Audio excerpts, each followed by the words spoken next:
Bona tarda a tothom. Moltes gràcies per venir en aquesta cerimònia de lliure. Thank you for coming to this ceremony, to this AHI ceremony. And now, without further to say, I would like to give the floor to the Dean, who will open the European Award ceremony. And welcome everybody. Hola, benvinguts. Hello, welcome everybody. I would like to thank Ramon, Jordi, Oriol, Marc for the huge work that they have been doing in order to really bring us this European Award. We are now at the 6th edition, and this 6th edition has equaled the national and European participation. We have received lots of projects from Austria, from Hungary. Liechtenstein has been part of it as well. So we see that everything is growing fast and steady. And yesterday, at the Generalitat, at the Catalan government, Sonia Hernández, as the director for cultural heritage, well, I would like to thank them. And from the Catalan Architect Association, we're going to keep working so that this can still move forward. We know that heritage is wealth, it's culture. And in the case of the Architecture Association, the most important heritage that we have is our historical archive that encompasses all the documentation about our projects, all the expertise and the knowledge from architects. And we know that all these projects are filed and very well kept in the archive. And our heritage, well, is in the form of buildings, and we know that it's really worth taking very good care of them.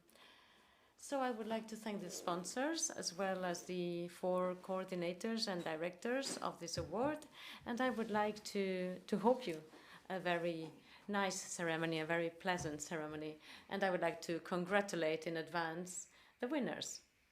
Thank you.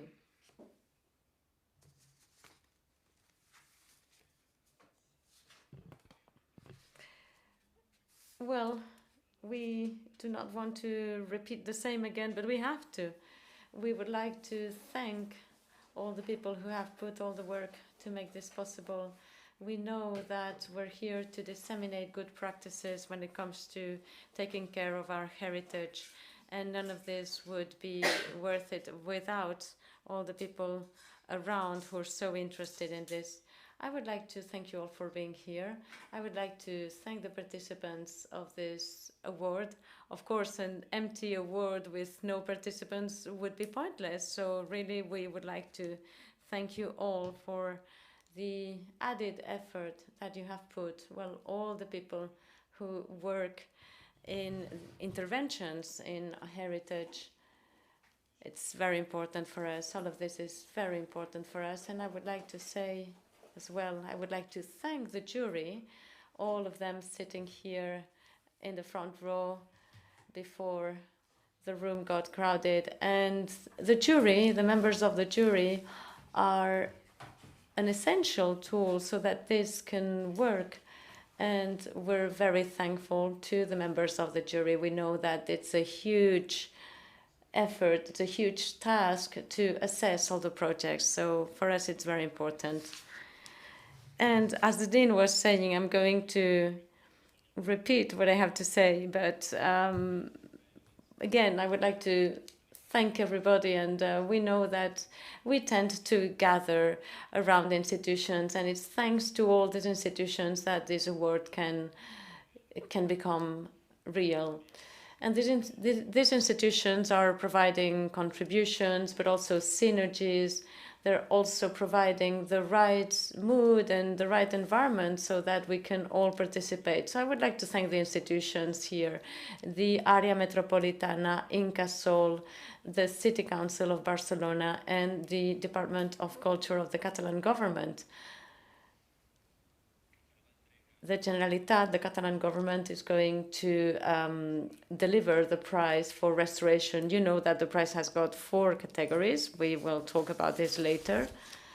But I would like to say that this special mention of restoration, well, for us, it's something really special. It's one of the things that we wanted to develop as a continuous improvement to the award. We found out that the restoration side of this was not represented duly in the 4 previous categories, so that's why we wanted to give it a special mention. And I would also like to say that for the first year, this time, we're going to have a new mention, the new mention to the new European Bauhaus. And this new European Bauhaus encompasses all the values of sustainability and all the social values as well. And I would like to say that, well, all these values are incorporated already in the award, in the assessment tables of the project. But I think that it is really worth to have this special mention to the new European Bauhaus and acknowledge the projects which insist in those values. And now I would like to introduce Dikkie Scipio.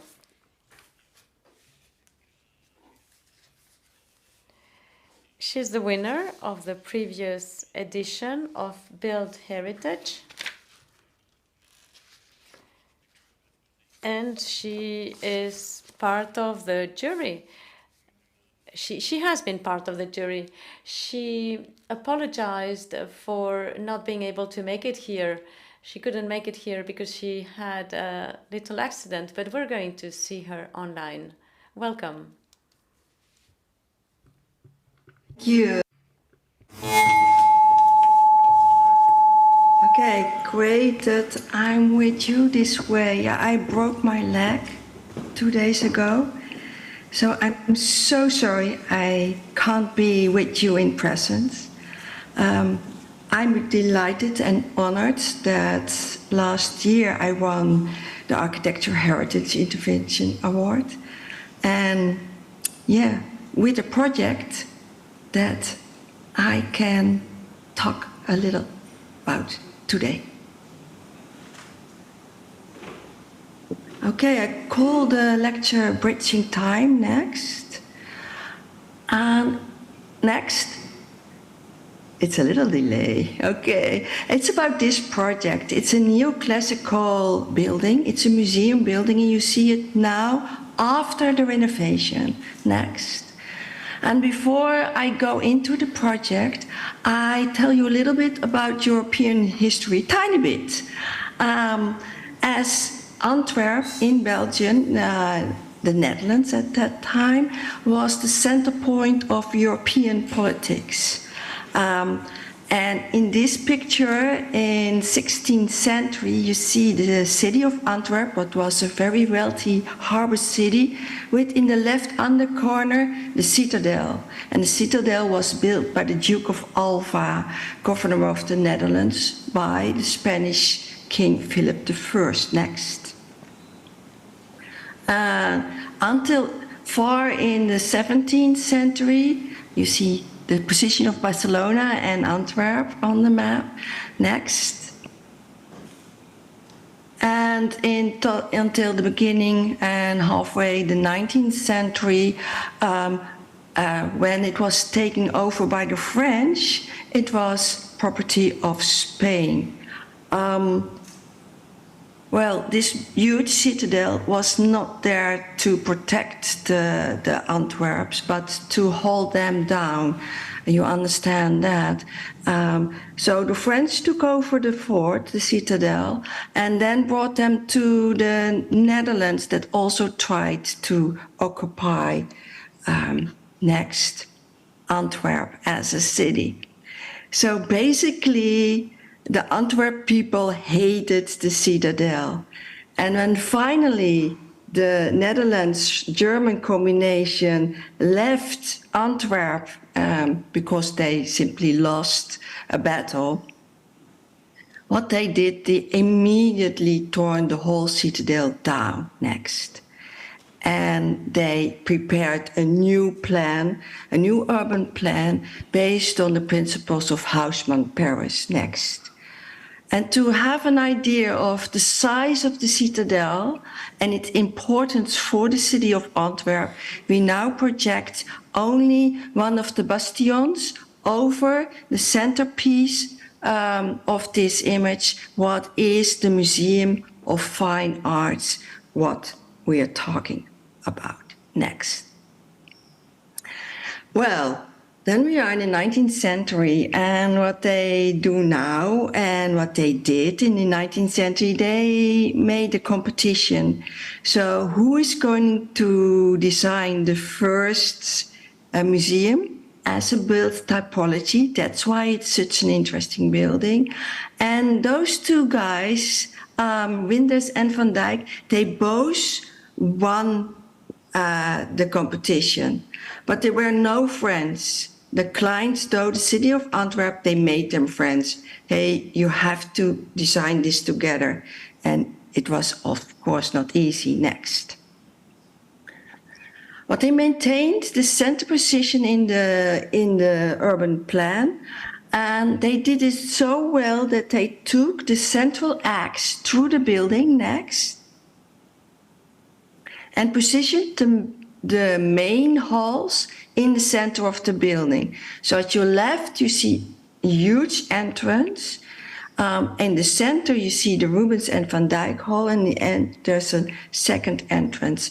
And you will understand this next by looking at this floor plan.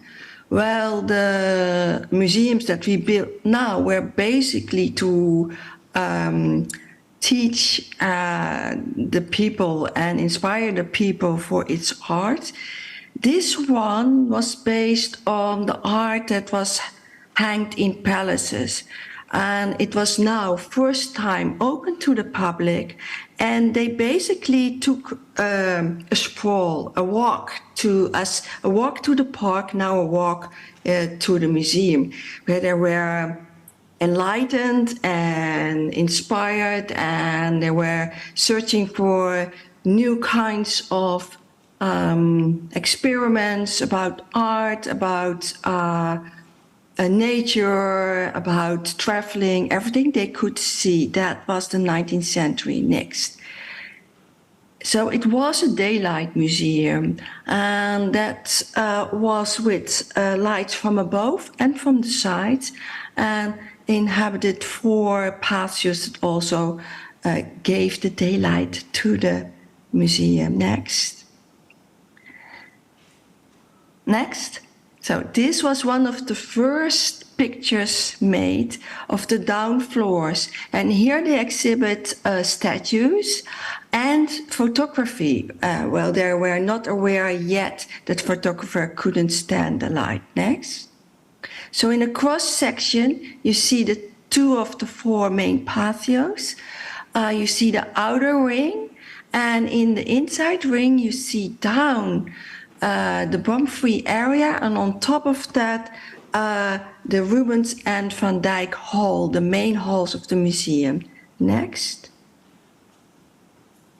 Next. And in both pictures, you just saw the original state where you have all the paintings are hanged on the wall, completely covering the wall, like nowadays we still do in the Louvre, and with daylight only. Next. Next. So over time, they started first to close the patios on one floor. And it was basically only because the habit changed from hanging the walls with full of art into a horizontal presentation only. And that resulted in a shortage of walls. And for that, they closed the windows to the patios and made extra cross walls and made extra space within the patios. Next.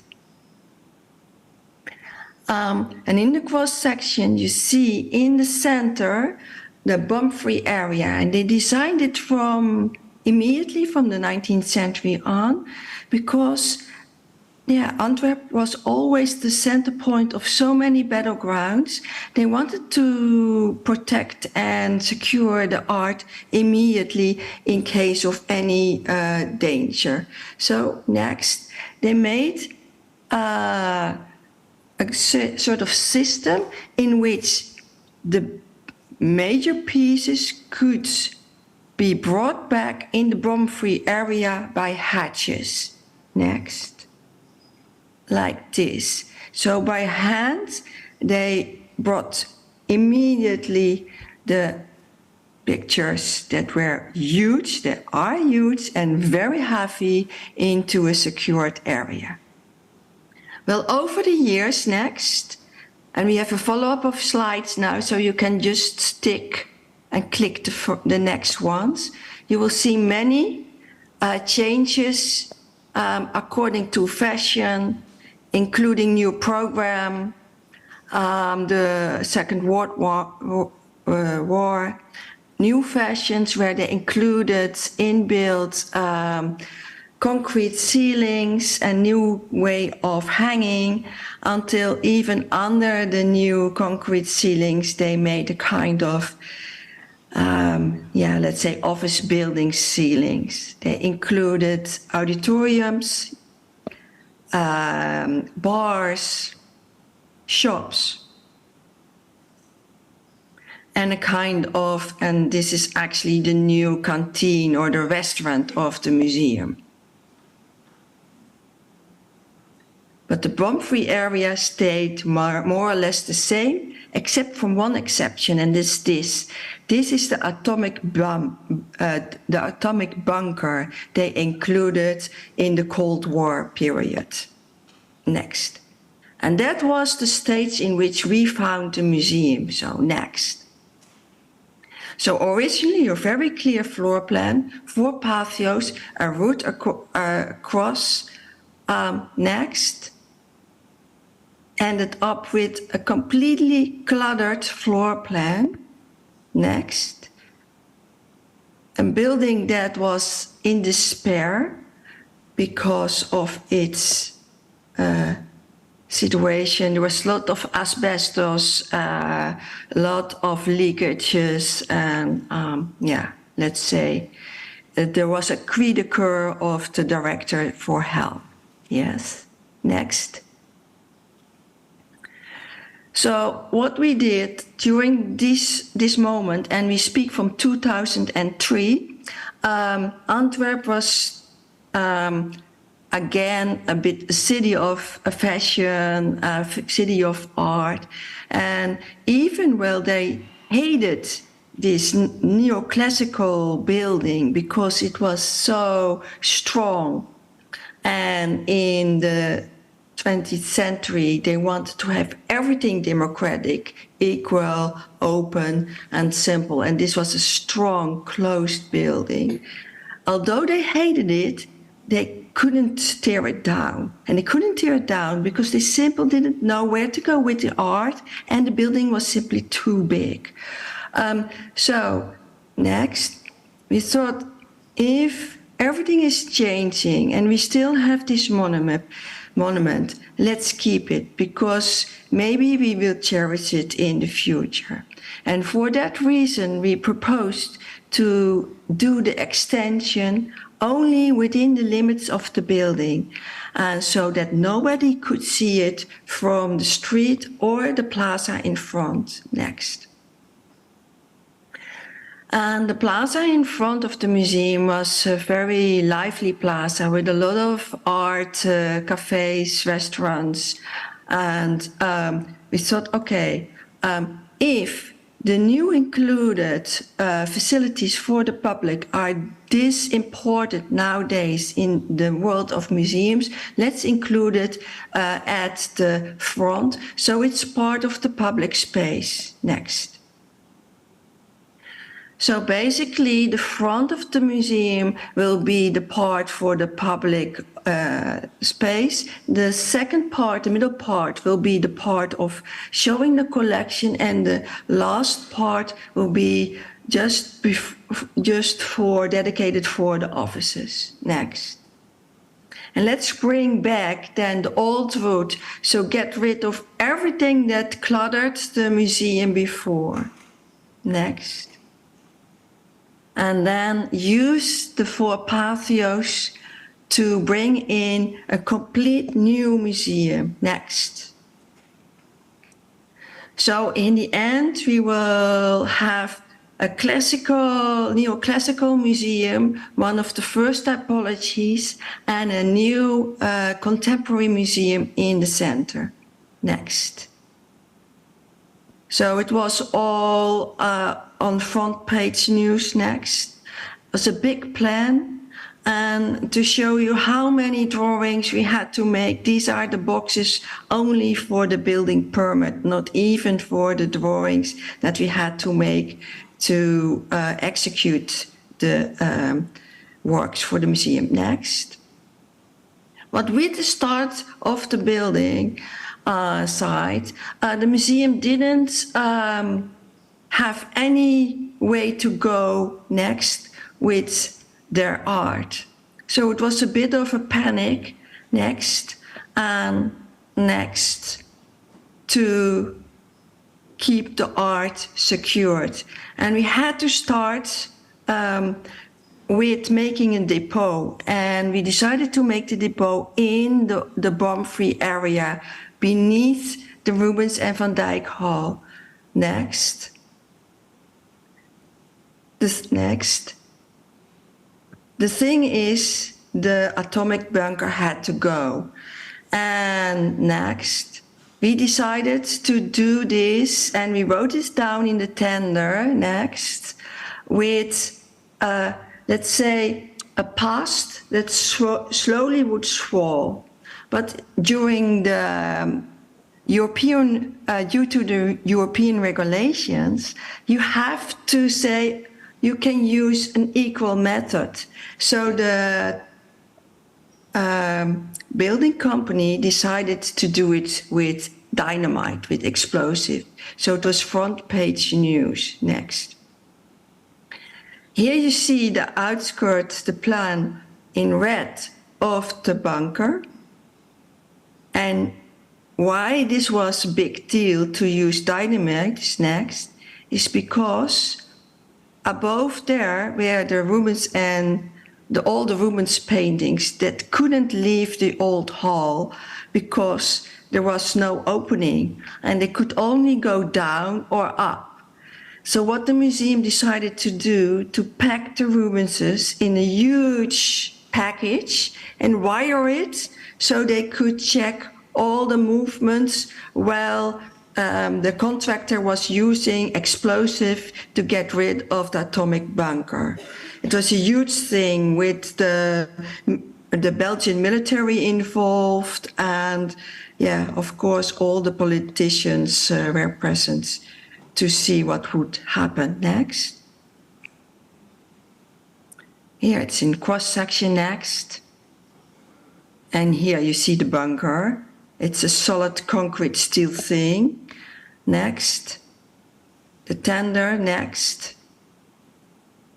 And luckily for us, the dynamite didn't work. So we had 3 candles of dynamite. They did only puff, puff, puff. And yeah, the contractor decided to tear it down with old-fashioned means. So they had to knock it down by hand and by blades. And for 3 months, they were busy to get rid of it. Next. So now it's almost gone. Next. And we built in a new depot. Next. With the racks. Next. And we took down the ribbons in the old-fashioned way. Next. By the hatches. Next. Next into the new depot. Next. And there they were safe and secured. Next. And we had an empty museum which we could start to renovate. Next. So, in the 4 patios that are just guarding the Rubens and Van Dyck Hall, the new museum next had to be included, and it was something like this in section next. But first, we had to get rid of everything that was already done in the patios. Next. And although we first thought we could just cover the patios, the walls appeared not to be strong enough, and neither was the foundation of the building. So we had to build in a huge steel construction. Next. And in between the roofs, next, we had to build a new roof. And because the museum was a daylight museum, we wanted to build a daylight roof also for contemporary uses. Next. With the challenge that we have to protect the art, so we needed northern light. Next. And within a very complicated design of cupolas in the outside and inside cupolas that could project the light and acoustics into a very diffuse way in the upper main hall. Next. So in projection, it's this upper cupolas and inside cupolas matched together. And you can understand that this was quite a difficult detail. Next. And even if you made a detailed drawing, it was still really difficult to comprehend. Next. So we had to build one-on-one models for the frame. Next. To make people understand how to build this. Next. But in the end, they built 290 cupolas, and we paired them one by one with 0 tolerance into the main hall. Next. Next. Next. Next. Good. Next. So if we have 4 patios and we want to go from one patio into the other, it's a bit of a problem. So for that, we decided to build a bridge. And this is a big thing because the bridge had to cross the Rubens and Van Dyck Hall. Next. What's basically, again, in the central axis of the building. So in the center, next. We doubled the wall. Next. Next. In 2 bridges on top of each other to go from one part to the other part of the new museum. Next. So we started with this. This was the Rubens Hall as we find it. So this was an older renovation. It was not original out of the 19th century, as you clearly can see. So the cupolas were painted white with a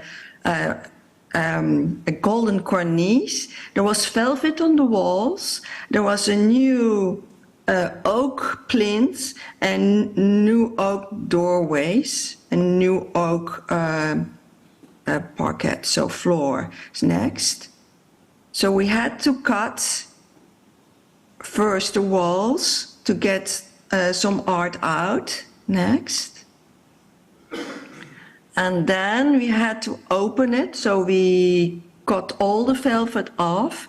And first thing that we discovered that the original building had not the two doors at the side, but in the central axe. And in an earlier renovation, they decided to remove the central axe door to the sides and close the central wall, because for exhibitions reasons that was better. So we decided together with the museum to keep that. Next. So in front of this wall, and you see the door at the right side, we had to include the bridges, and for that we had to open the ceiling cornices, and then what happened is that we saw the construction was really thin. So there was an iron T-profile, and the whole ceiling, all these curved coves were binded with little webs of textile around these iron profiles. And we cut it next, and we redesigned and replaced the elements next until it was fully covered again and painted in the original color. And then the wall was closed again. But how to know next that the wall could bear the load of the heavy Rubens? Is the only way to know is to get a bar and put baggage of sand there until they reach a little bit more the weight of the Rubensen. And that's how we checked whether it was Rubens proof. Next. And because we couldn't use the old paint, where it's basically the color within the caulk, and that would hurt the paintings, we had to use modern paint, but we wanted to give it a bit of an idea of the old walls, and therefore we described that you had to brush in one stripe from up to down. So then we discovered that they used 4 people to paint the structure lines from up to down. Next. And then the Rubens Hall was almost fully completed with the new patterns on the walls, the new woodwork on the walls. And next. After that, according to the instructions of the Heritage Committee, the gold on the ceiling. Next. And the color palettes in the whole museum as an enfilade of museum halls. Next. So we put down next. Next. We put back the paintings as original from the depot up then. Next. Into how the museum hall is presenting itself now. Next. Next. Next. Next. Next. Next. You can just roll them. You see all the impressions of the new and old museum when it was still empty. Next. Until finally it was opened for the art. and enjoyed by the people. So, thank you very much. I hope I could quickly give you an idea of what we have done in the Museum of Fine Arts in Antwerp. And I hope you once can find the time to visit us in Belgium. Thank you so much for... Thank you, Dikkie. Thank you. Esperem que es millori. We wish you well. We hope you get well soon. And we hope that you can also come here. We hope to be able to visit the museum and you in Belgium, but we also hope that you can come here to Barcelona soon. And it's also a pleasure to be here in this beautiful building. And now we will... Sí, em sent? I say hi to you. Bye-bye. Bye. Bye-bye.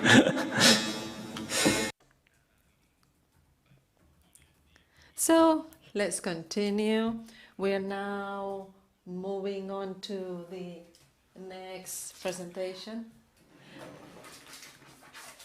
Another winner from last year's edition of Exterior Spaces.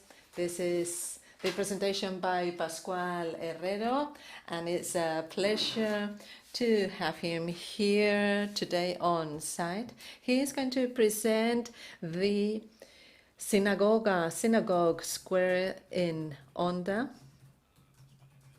Pascual Herrero is a member of the El Fabricante de Esferas Architecture Office.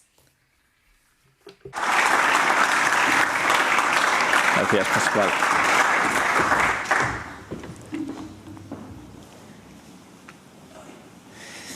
Buenas tardes, muchas gracias. Primero darle... Good evening. Thank you very much. I'd like to thank the organization for awarding us the prize last year and for inviting us this year to be part of the Exterior Spaces jury.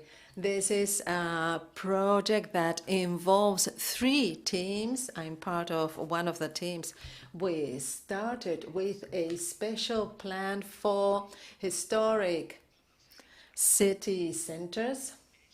You can see here that it links different projects such as the special plan for city center, the study of the castle, the gardens and the park. This is the park. We will explain later on the problems of the castle. And then we also have this network of squares. We started with La Plaza de la Sinagoga, the synagogue square. All these elements form part of the single project. In 2014, there was this competition to renovate the city center from the Middle Ages that was in a phase of abandonment, and it needed some restoration, and we needed to use some different disciplines such as architecture and engineering. First of all, we have to start studying the past. This is a walled city with some very interesting areas from the Middle Ages with some very specific characteristics. However, the houses, some of them are falling down. There is a huge deterioration, and it was necessary to use different strategies to renovate the area. So we started with a specific methodology of drawing each street and each building to understand the heritage and the special characteristics of that heritage. Here we have this chronologic sequence of the different buildings. And for this type of competition, we always organize a citizens participation plan, and we created this office on the street to be able to inform the neighbors of all the proposals and also to find new opportunities. These participation plans mean involving the citizens, and for this we need specific proposals and budgets so that we can involve everybody, all these stakeholders, from the neighbors to the administration. So it's an inclusive type of plan. You will see how we have developed other special plans, and the planning phase is very well organized, following a specific timeline, with these participation activities involving citizens in the decision making. And we're working in different areas such as urban planning, the environment, tourism, social well-being, coexistence. And we developed in this way a very interesting project that even involved children in this historic process, and also young people, teenagers, and older people as well. So we created this steering group so that we could reach all these targets. And we had, for example, women who live in the city center and who go shopping, but go to the bakeries or to the butchers, but never go to the city council to participate in the meetings there. So it's important, therefore, to go to the market and to be able to speak to the users of these spaces. We also detected the profile of the working women who couldn't come to the meetings because they were working or were taking care of the family. So we had to create special meetings at a special time, for example, midday. Or we also try to find other types of experiences with experts who had been working in other city centers so that they could be renewing the landscape in the city center and also avoiding the city center from being emptied. And we also involve children through stories associated with the city center. And through these drawings, we also drew some conclusions, and the whole of this process resulted in some meetings where we used a very simple language to create a diagnosis, always in public spaces, to see which were the actions that were going to be undertaken in that city center. And the participation was assessed according to age and gender. And we had some very specific documents summarizing all the actions. And we also carried out very specific activities, short-term activities, so that there would be some kind of agreement that had an impact on the participation plan. So based on these proposals and opportunities, we developed this strategy that is always dealing with the landscape and the public space. We focus on the neighborhood, on the heritage, the industrial heritage as well, not just the historic heritage, and of course the population, the people living there. When analyzing the city center, we realized that there are many empty spaces, gardens, and vegetable gardens, and the idea was to connect them to recover these areas. And I will explain some of the things that we did and what was there a link to the public space and to the synagogue. Some of the landscape projects were based on connecting some back gardens, Or, for example, we had a vegetable garden that was using a mix of wastewater and fresh water that could be improved environmentally and socially as well.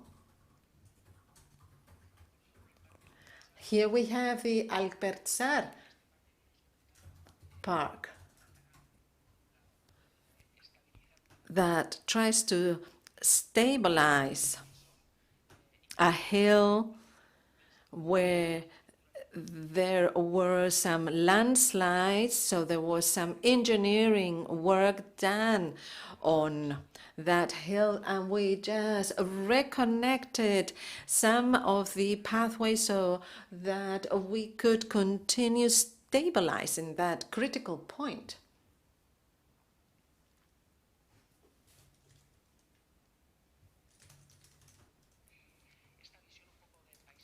Here we see this very interesting view of the landscape, because the heritage is not just a built heritage, but it's also the landscape. The landscape is also part of the heritage. And we looked at the path that went into the city center, because Onda has this path that is linked to the ceramic industry, and we saw new spaces, covered spaces and open spaces, and this is what also defined the synagogue project. Here we see this factory, ceramic factory from 1827 that was about to be demolished in 2014, and the idea was not just to work on the building, but on this industrial fabric that is part of the heritage and the identity of the municipality. We have, for example, the dyeing areas, the drying areas, the ovens. This intervention was a minimal intervention, in fact, restoring some of the pieces, and for that we needed to get in touch with the all workers of that factory who were also neighbors of that area. So we developed the steering plan that defined a set of interventions, and this was done in parallel with some minimal strategic actions to show the possibilities of the space with a very limited budget.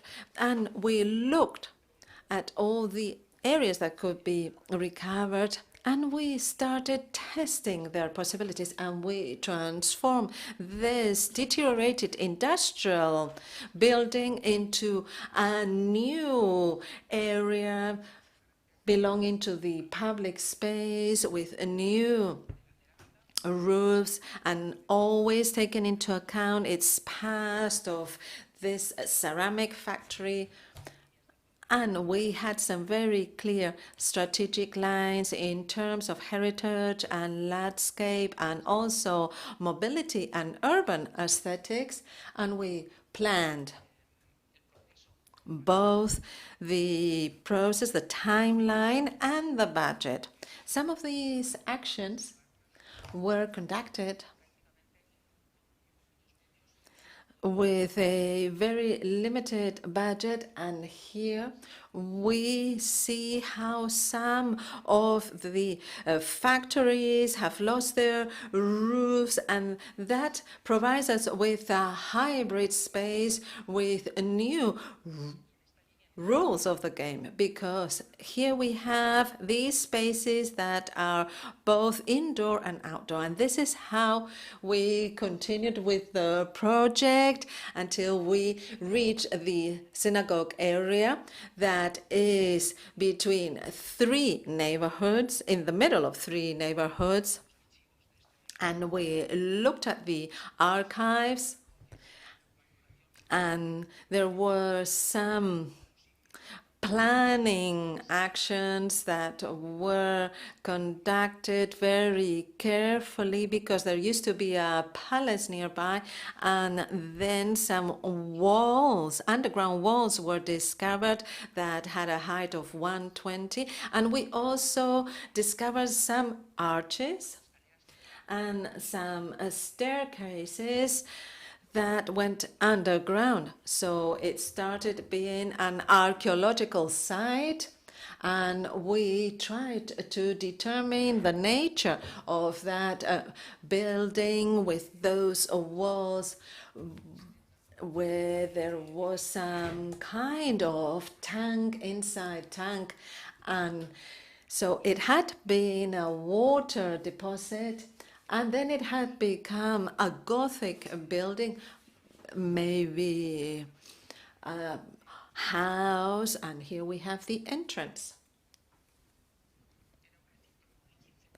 So the surface was 15 by 15 with 4 lines of arches, and then we started studying the whole space. It was a deteriorated space, and we weren't sure whether to cover it up or not.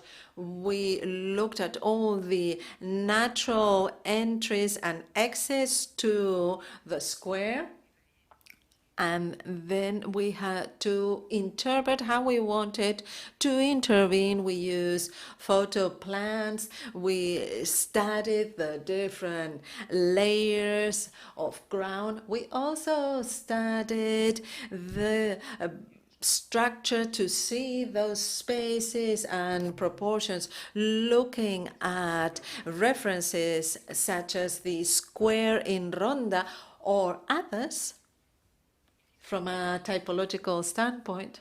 And then we started drawing the plan, and we understood that it needed to be a double space, half building, half square, indoor and outdoor, a roof and a floor at the same time. There was a platform over the ruins so that we could follow the natural streets around this area, the natural paths around this area. This whole system had to be designed on site from a typographic standpoint, but due to the special features of the materials, because we had to be very respectful with the ruins, with the archaeological site, the idea was to consolidate it. So we had this design process that had to be done on site. So we were working in our workshops and then moving all these large pieces to the site. We needed 2 days to assemble them, and then the structure and the site changed its character. It became more of an arts and crafts area. It combined the different construction elements with trees. Here we have, for example, this entry through the Portal de Valencia, and we also have some green spaces that recovered these meeting points and water areas from the original construction. This project, this platform, as I mentioned before, reconnects the different streets and creates a new space inside. And in this way, it's playing with different types of light and textures, and it's a protected space that tells you the story of the city. Thank you very much for your attention.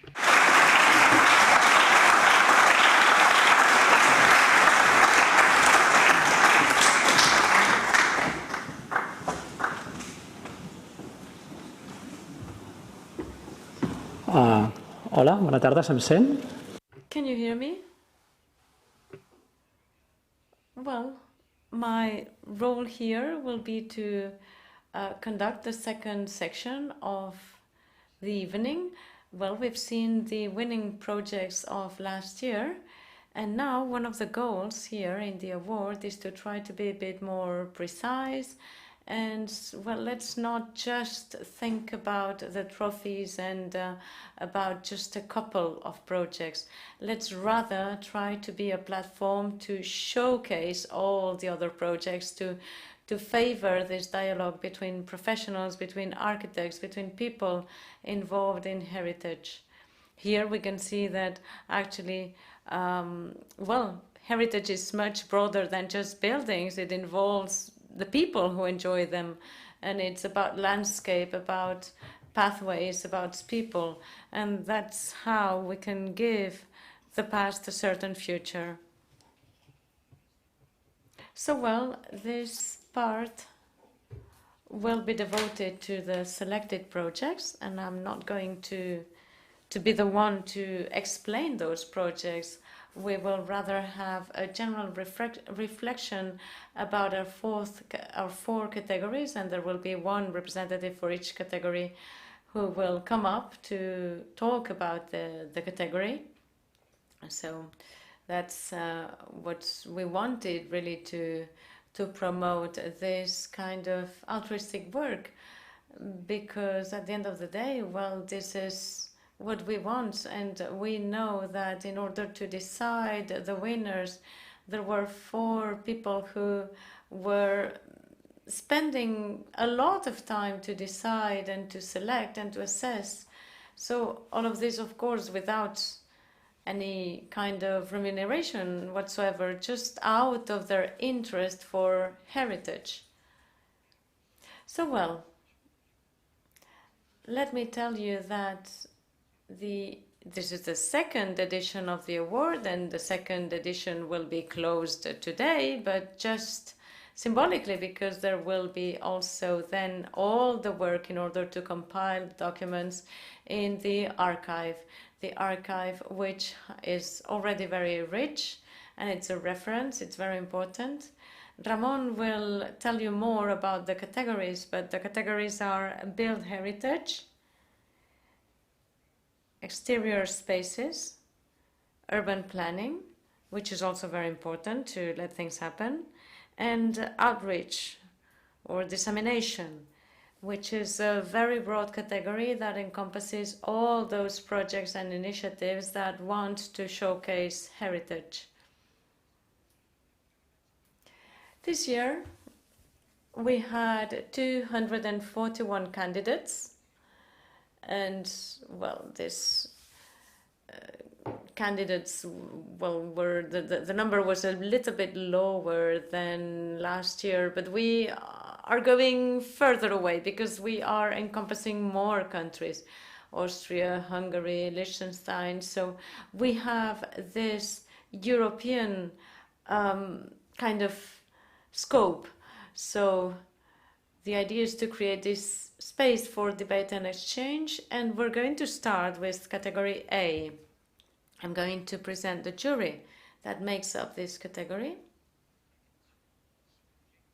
These are the selected projects for category A.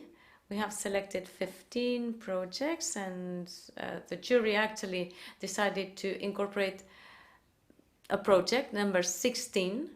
So out of 174 projects, and I'm sorry to insist on all the figures, but I think that it's important to have a perspective of what we're talking about, and actually it was a great effort to select all of this.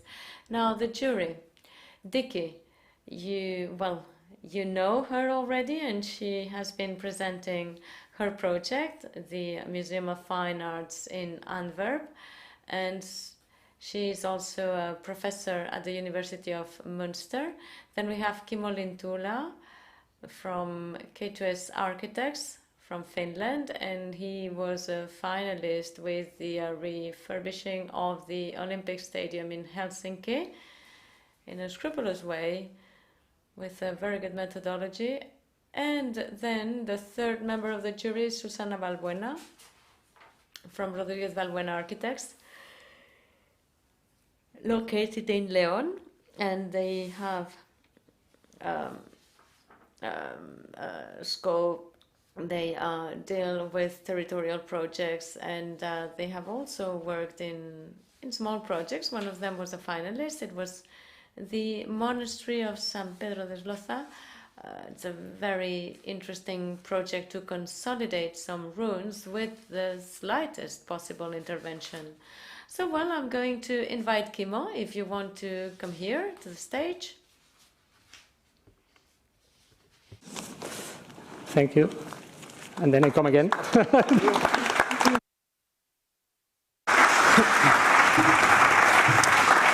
Okay, good evening for everybody, and thank you very much for having me as part of this jury. We had tremendously nice work together, all three of us, and have to say that as the jury of this category, we were really happy to see so many quality projects submitted in the award dealing with the interventions of our built heritage. I think today we have less resources to be used, and actually at the same time we have more vacant building stock than ever. So in that sense it's really coherent topic to discuss. And seeing the variety of the entries in the approaches and material implementations give us hope and strengthens our belief in that architecture has been and will be in the future the real game changer.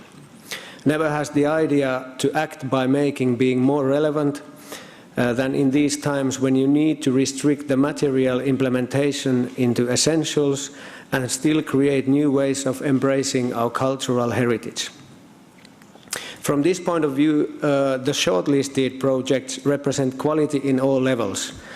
They have a solid architectural presence, innovative approach either in programming or material execution, and a sustainability embedded. They represent context-based, multidisciplinary in a coherent way, not depending on the size or the budget. Then the finalists, they all illuminate different sides of what heritage is in definition. Yesterday's contemporary is suddenly tomorrow's heritage. In this project, the interventions have created an additional value either in physical or cultural form. They work as a catalyst by absorbing and solving the challenges that we are facing globally. At the same time, they represent a methodology, research by doing, as a tool to ensure our built heritage is still used to be used. They all support open society and provide places for interaction and understanding how to live together in this world. The winner has taken all this a bit further with analytic and systematic thinking. The result has been something that really embraces our built cultural heritage. These were the general remarks of the project that we had.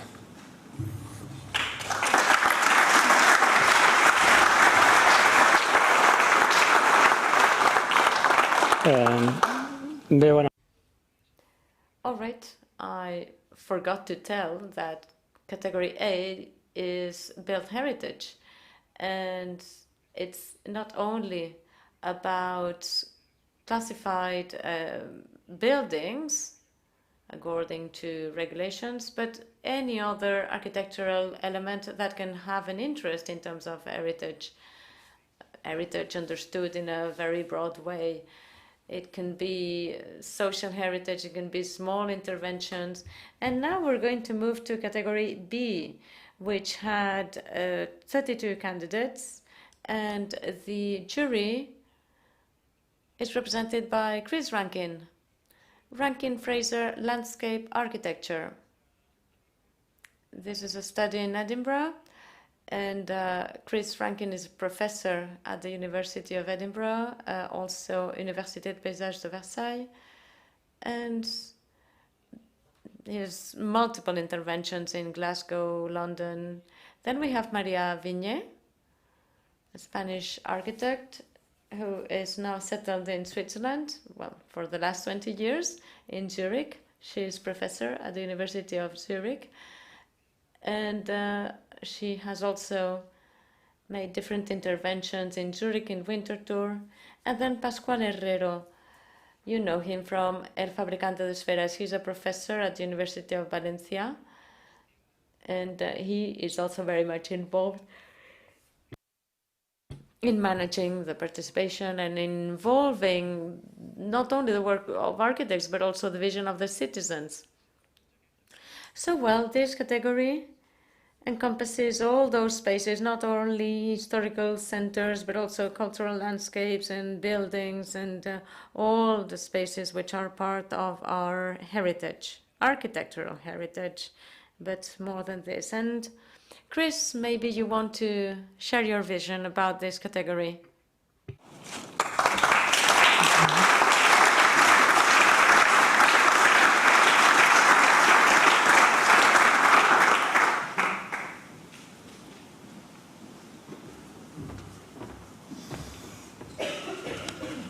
Well, thank you also for the invitation to come to Barcelona. It's been a very enjoyable 2 days looking at the projects, and these are the comments on behalf of myself and the fellow jurors Pascual and Maria. So the entries to this category contained a wide variety of projects that challenged the definition of exterior spaces, and we found that interesting, and it prompted a lot of debate over the judging period. And the definition of architectural heritage was also varied, and this included industrial, landscape and infrastructure heritage, as well as more traditional areas of archaeological sites and historic buildings. The final shortlist reflects this diversity of approaches to conserve and promote architectural heritage, and they were judged against a range of criteria, including architectural quality, transformation of the wider environment, sustainability, the programmatic use, and innovation. And the 10 shortlisted projects demonstrate strengths across all of these criteria. The 5 finalists each had particular strengths in their own right, in addition to being strong across the criteria that I've just mentioned. And this made them stand out as worthy of further recognition in the competition. The finalists themselves range from a beautiful outdoor covered space that is part building, part public space, to a very simple series of subtle viewpoints and interventions that reawaken residents' appreciation of an ancient watercourse. But all 5 finalists and all 10 shortlisted projects demonstrate, we think, a hopeful future where our built heritage is embedded deeply in our contemporary life. Thank you.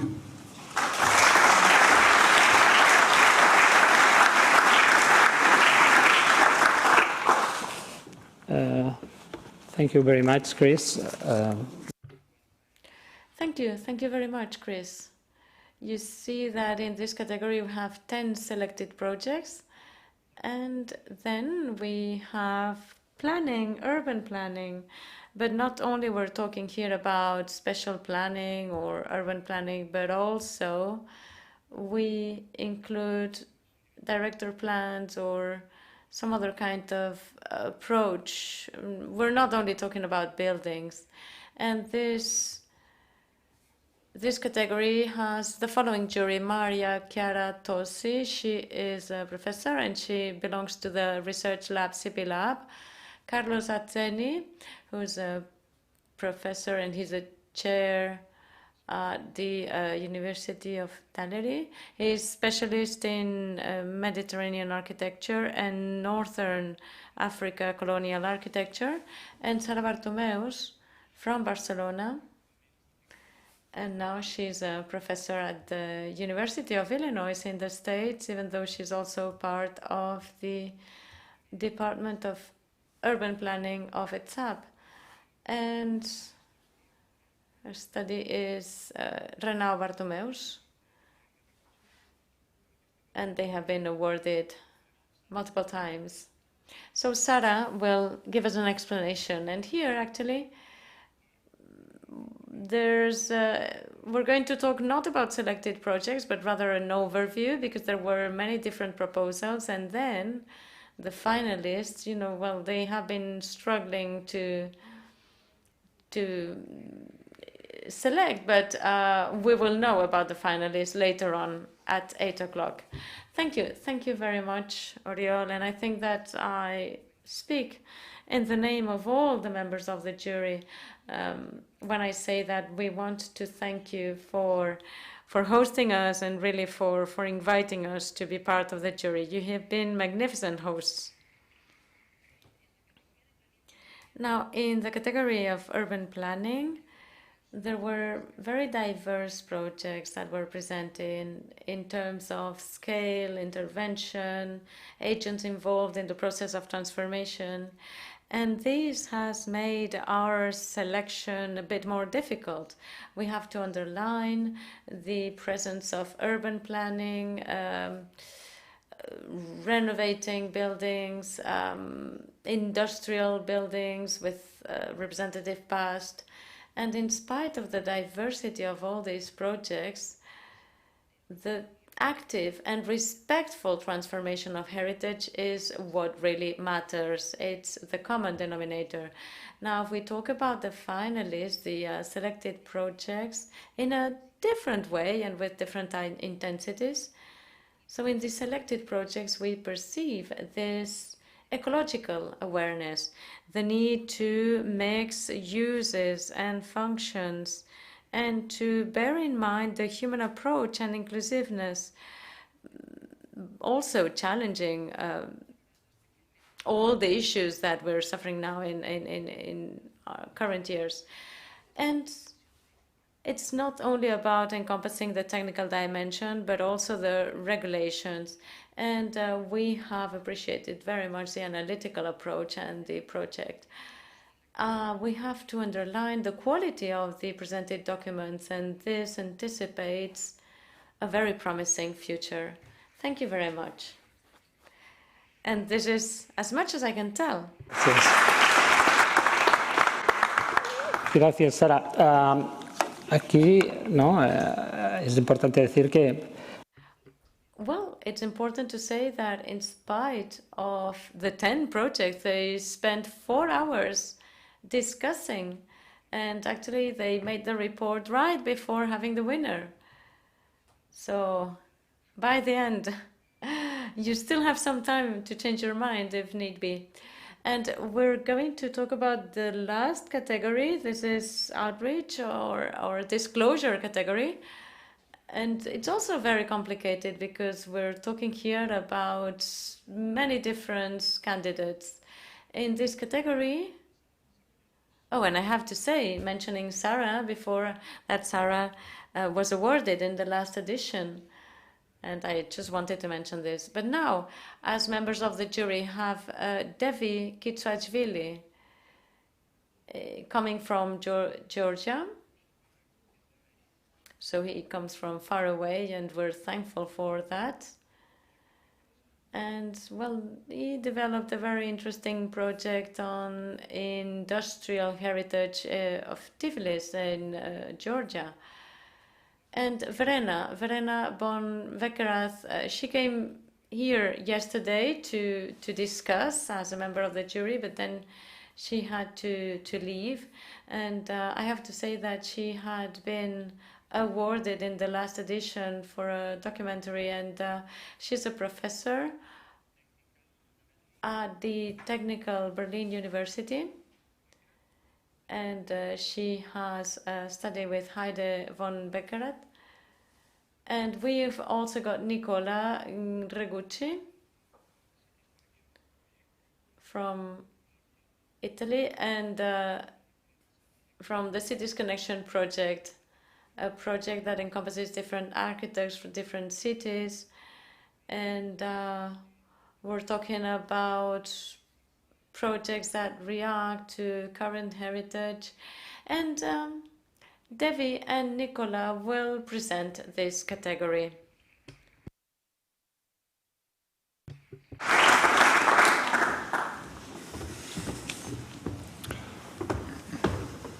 Good. Thank you, everyone. Thank you, the organizers and all the jury who participated with us for this wonderful event. I've been having amazing time reviewing all these projects, which were all amazing in my point of view. Thanks to Nicola and Verena for being the juries with me.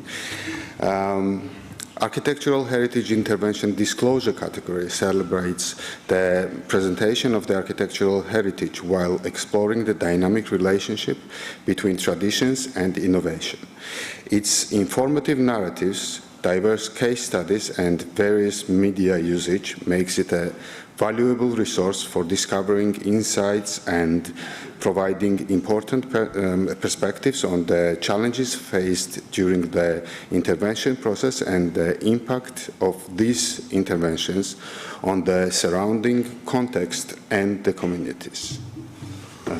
So just another point, several criteria have been considered for the evaluation of the architectural heritage intervention in the disclosure category. Key criteria were originality, methodology, quality, and contribution to the heritage.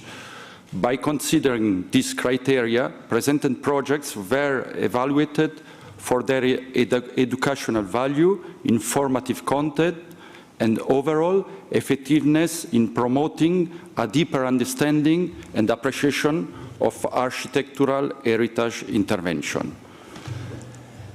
Quería dar las gracias And I would like to thank the organizers for making our life so easy with the numbering system in order to number all the projects. Thanks to the members as well of the jury, particularly Devi and Verena. We had a very nice time assessing the 5 finalists and the winner as well. Amongst 26 projects that were presented, all of them had great quality and they were also very diverse. There are catalogs, exhibitions, audiovisuals, documentaries, and many other things. So it was very complete. And I have to say that it was also complicated because of the quality and the amount of material that we had to see and watch. But it was very good to do that. I would also like to say that yesterday we had a very pleasant moment discussing, and it was very nice to do that. Thank you very much.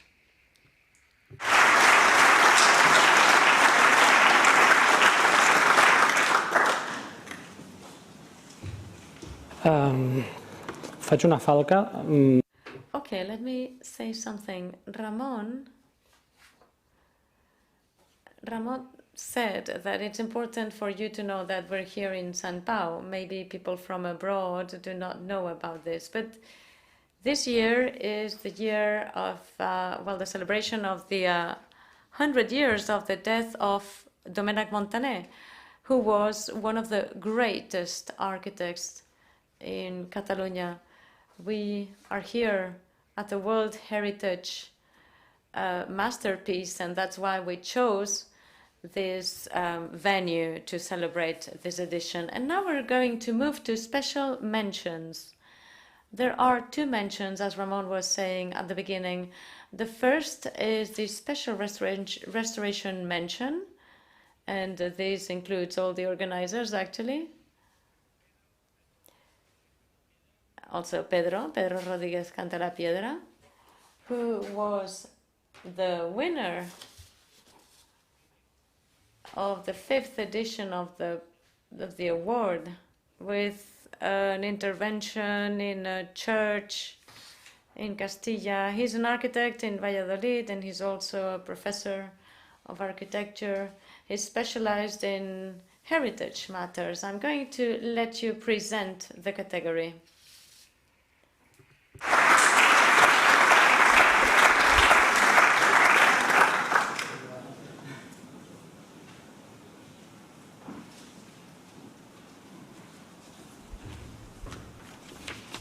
Bueno, pues muchas gracias a la organización por. I'd like to thank the organizers for inviting me here today to be part of this wonderful meeting and to be able also thank you for allowing us to enjoy all these very varied projects.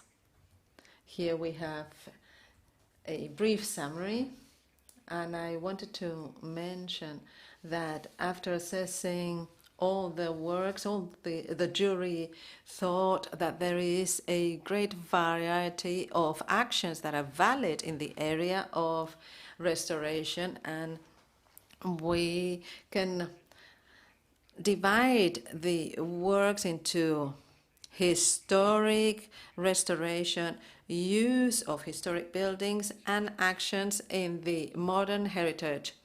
We are talking about very delicate works such as the one in Lisbon that recovers the past to enjoy the future, where there is a warm space. And we also have works recovering materials and forms and improving the energy efficiency of buildings, such as the one of GABA, of the Unión de Cooperadors, and also in the new National Gallery in Berlin, with techniques such as the ones used in Valencia or in Madrid.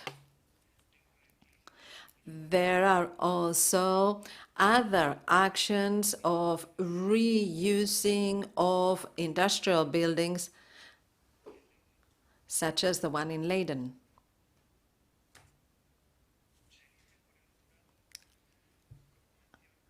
And the jury would like to mention, no, I'm not going to tell you now, but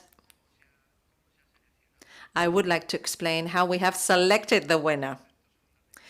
We have used three main criteria on working on that heritage, intervening on the heritage. Firstly, the methodology, looking at the historic documents and looking into the materials and the construction and decoration techniques following the original lines, and also the honest attitude to maintain the prior colors, so that colors, materials, and structures, so that they can preserve. And we are very grateful for the quality and diversity of all the projects, and it has not been at all easy to choose the winner, and that's all I can say.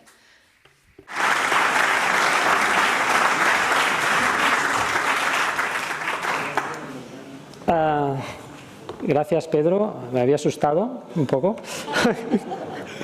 Perquè normalment els finalistes... Usually, we would have the winners' names revealed in this second phase, but we're going to wait longer, so there's even more excitement and tension. The second mention is the new European Bauhaus special mention. This is done together with the European Union, and we will have here with us the European MP Marcos Ros. Well, he's on his way here from the airport, and he will be explaining when he arrives this special mention. So we've finished before the expected time. We are going to have a short break, and then after the awards we'll also have a nice break. Now you can do some networking, and after 8 o'clock we will have the authorities here as well.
Bé, arriba el moment.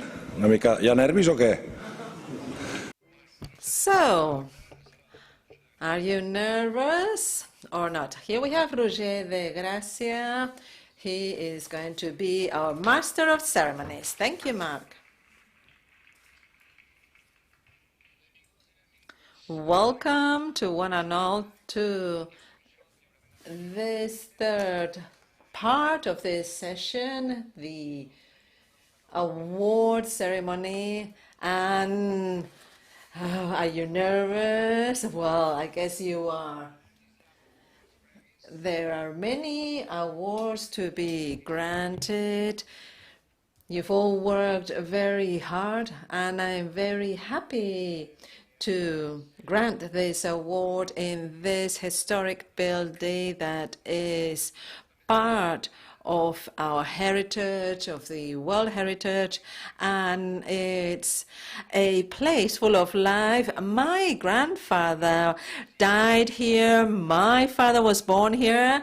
I had surgery here. You know how it was an active hospital, and it's now part of this new history that will start with this award ceremony. Let me explain what this award means.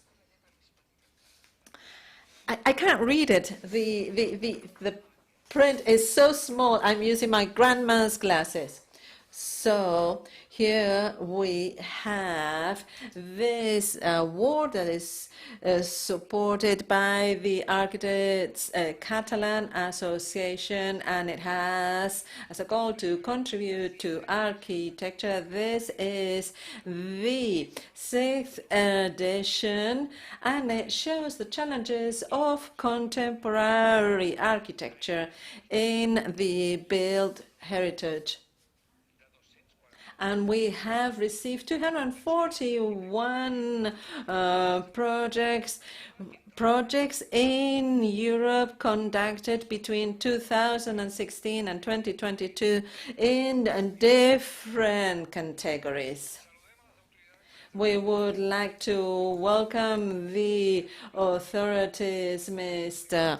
Albert Gasull, who is Director of Services of the Public Space of the Barcelona Metropolitan Area, Mrs. Elizabeth CBC, Director of Operations of Institut Català del Sol, and Mr. Xavier Matilde, Chief Architect of the Barcelona City Council, and Mr. Guillem Casta Calsamilla, Dean of the College of Architects of Catalonia. But we are not going to give the awards yet. So, something's missing, you're saying? What's missing? I've read out what I had on this paper. Maybe this is a... Well, we would also like to welcome Marco Ros, who is a European MP and also the Director of Culture of the Catalan government. Okay, well, welcome.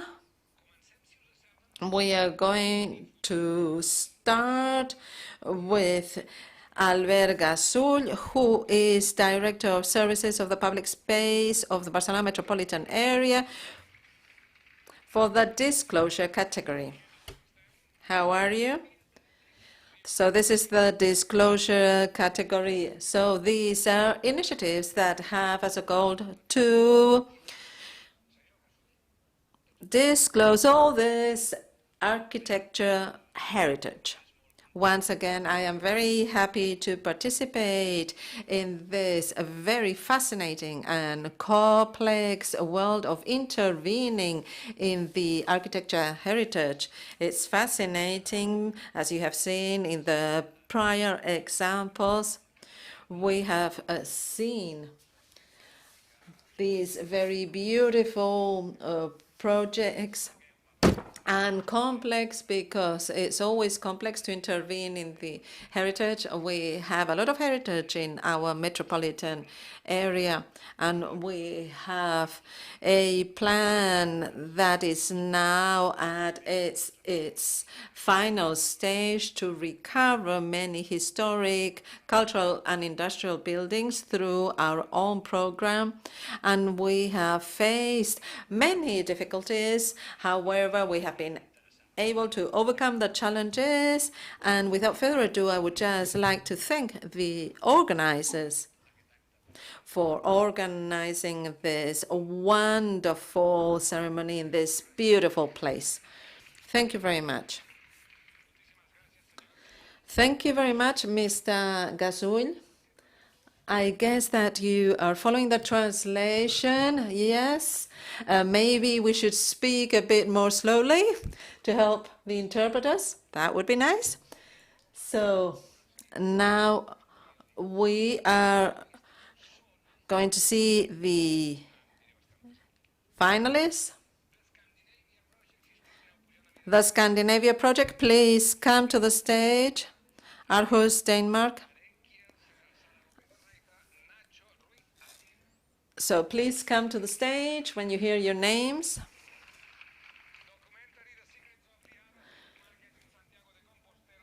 Then we have documentary, The Secrets of the Abastos Market in Santiago de Compostela, Ruth Varela, the Espacio Cultural El Tanque, History of a Citizen's Battle for Art, Santa Cruz de Tenerife, España, Asociación Cultural de Amigos del Espacio Cultural El Tanque.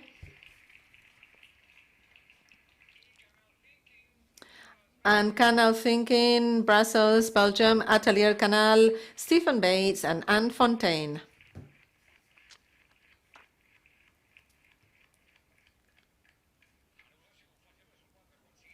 So here we just have 4, but you'll see how things go when we have 16. Now the photograph, please. And another round of applause, please.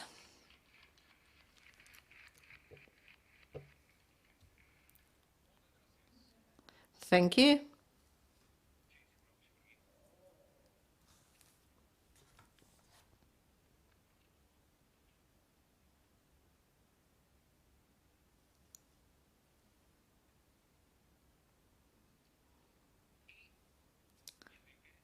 Now, the winner is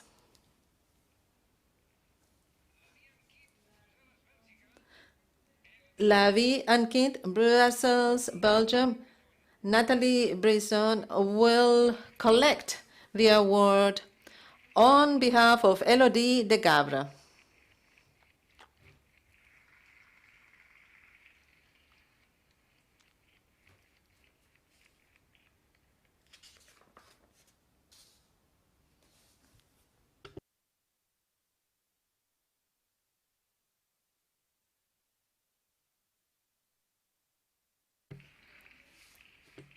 Let's have a photograph.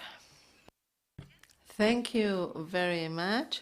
Elodie couldn't be here today because this afternoon she was showing the documentary, and this is a very important award for us, and it's wonderful that it has received this award from this international community, and it has also been acknowledged as a research tool for the disclosure and dissemination of our architecture.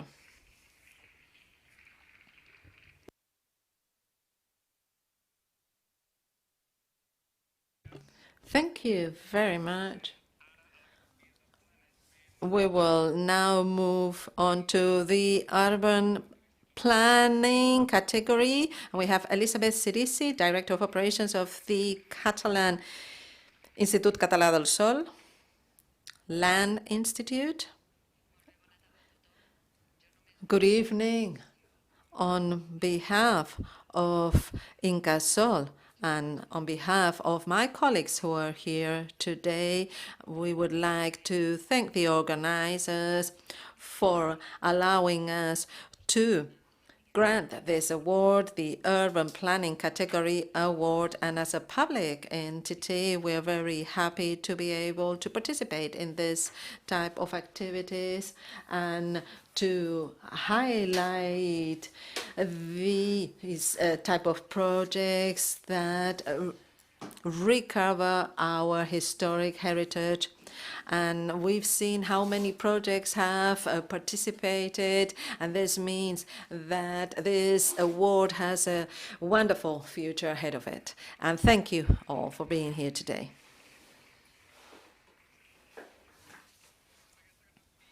And in this category, we have the following finalists. The Milfabriek Renovated Factory Master Plan, Leiden, the Netherlands, Studio Arkenhuis Architects, and Bar Arkenhuis picks up the award. Then the Integrated Rehabilitation Master Plan of the Las Flores neighborhood, A Coruña, Spain, Territories XLM and BCQ Arquitectura. The award is collected by David Aena and Elena Cruz and Mónica Beguer. And then Eco District, La Mercedes, Barcelona, Spain, Despatch de Arquitectura, Batlle Roig, and we have Enric Valle to pick up the diploma. So please, a round of applause.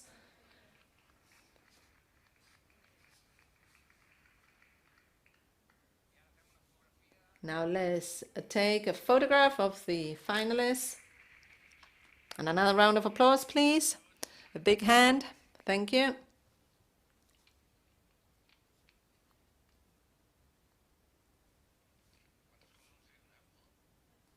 They do receive many gifts, don't they? They didn't give me anything, just a little bit of water. So in this category, the winner is the regeneration of the Gràcia neighborhood, Barcelona, Spain. Jornet Jo Pastor, Arquitectes, and Sebastià Jornet and Laia Grau will collect the award.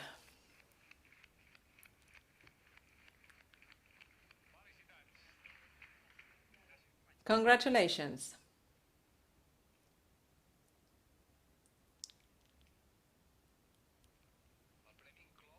And this award includes a photograph.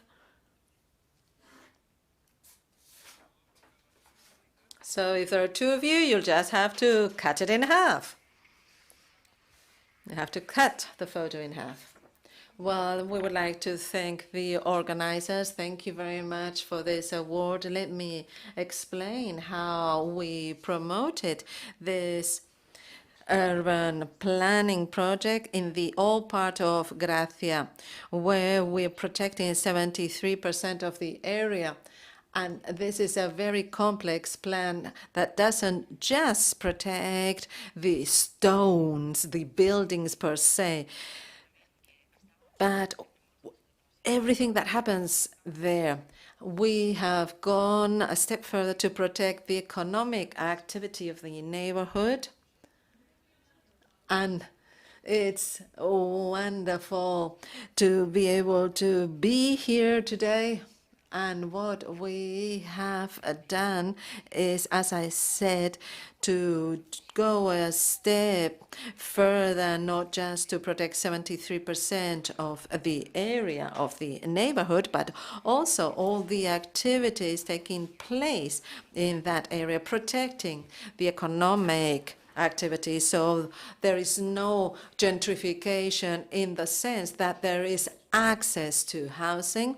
And we are also improving the environmental landscape, because it's an area that usually is only renovated from an architecture standpoint. And now we have used a new tool that we're exporting to the rest of Spain and abroad. And this is an index that shows the urban interventions carried out And last but not least, we have, through this urban planning, recovered these historic centers that were attached to the old part of Barcelona. And I would like to thank the City Council and the district. All right, so the floor is yours now. Just 2 seconds. This has been an orchestrated work with many musicians, and I like to mention all of them, but I'll just mention some, such as Gabriel, Gemma, Monse. And we have created this wonderful orchestra working hand in hand together with Frances, Luis, and Jordi from the City Council. The credit list is really long and endless. Thank you. Don't go yet. I live here. I live here. Yeah, on this street here. And there are some tiles that need to be renovated. So just so you know. Thank you. Yeah, it's true. Yeah, I just live round the corner. So, this is the Virreina Square. This is Gràcia. And this used to be called the San Juan Square before you had traffic here and cars. So, when my father was young, they could play on the square, then there were cars, but then they eliminated those cars, and now it's possible to walk from La Plaza del Norte to the Jardinets area. So I hope we have more actions like this in our cities. Now, that was my personal story. Now I would like to welcome Xavier Matilla, Chief Architect of the Barcelona City Council, who will be presenting the exterior spaces category. And here we have interventions on cultural spaces, buildings, and landscapes. And here we have a long list of runner-ups.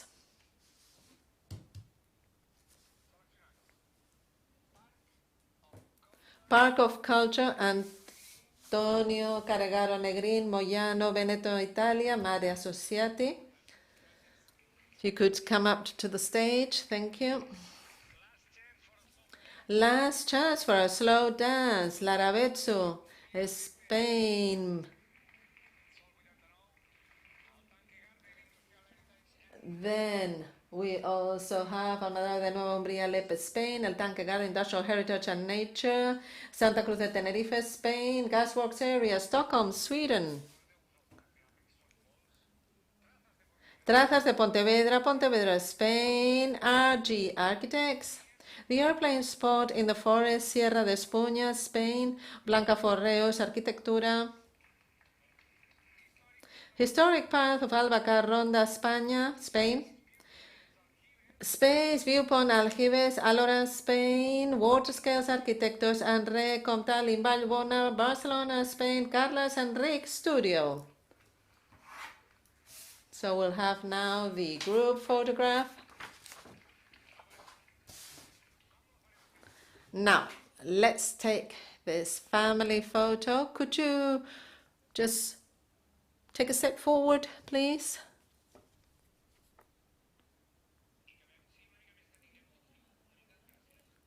All right, the light is right now.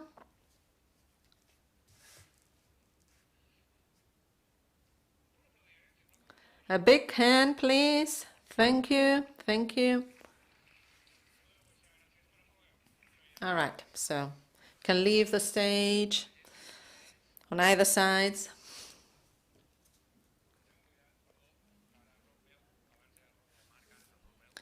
By the way, Mr. Mantilla, you have the floor. Well, thank you. Good evening and congratulations to the organizers from the Barcelona City Council. Based on this idea of the heritage and what we have to do with the heritage, there are many different approaches within the area of architecture, urban planning, and culture.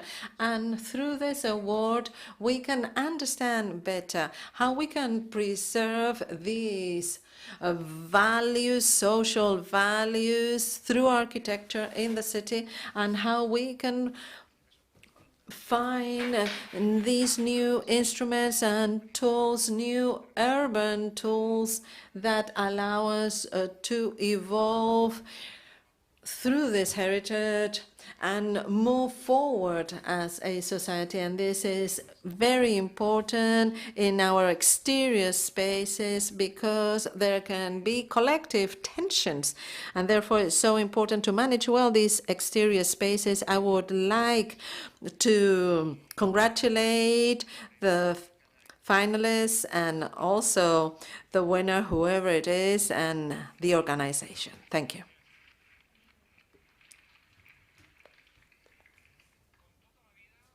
And this is work in progress. Now, we will have people climbing up to the stage this way, they'll leave the stage that way, and the photograph will be done here. All right, so we need to organize ourselves. All right? Now, so who are the finalists then? The shortlisted are for exterior spaces, Space, Viewpoint, Aljibes, Alora, Spain, Water Scales Architects, Recomtal in Valbona, Barcelona, Spain, Carlos Enrique Studio, Gasworks Area, Stockholm, Sweden, and Last Chance for a Slow Dance, Lavaretsu, Spain, with Getsane Goikuria and Beñat Sarachaga. Did I say that well? All right, thank you. So 3 of the 4 finalists cannot be here today. Congratulations. Please take a step forward towards the light for the photo. A big round of applause, please.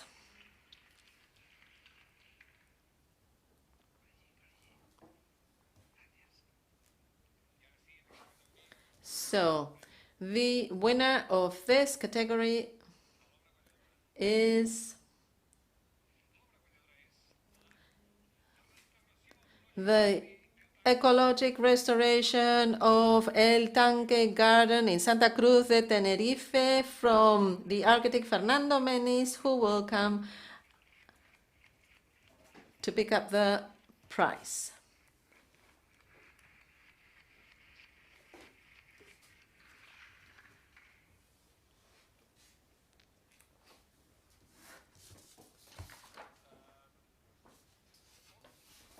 Photograph, please. All right. You have the award. And now we have Dulce Chirac representing Fernando Menis. I'm afraid that Fernando Menis is on his way here from Berlin because his plane was late. So maybe he'll get here for the cocktail. And I'm a lawyer. I'm not an architect. Is there anybody else here who's not an architect? Myself. I'm not an architect. Okay, wonderful. Fernando Menis and I work together. We have been working together for a long time. And the only thing we've done together is this Espacio Cultural El Tanque. This is an idea that started when they were dismantling 100 deposits such as this one after the fall of the Berlin Wall, and there was so much iron everywhere, and you would get 11 pesetas for each kilo of iron, and we needed that iron to build our house. All right, and our house has part of the tank the deposit that was next door. And only this one was left, and they were about to dismantle it. And there was a door, and I just went to have a look. And I found a fascinating space, an amazing space.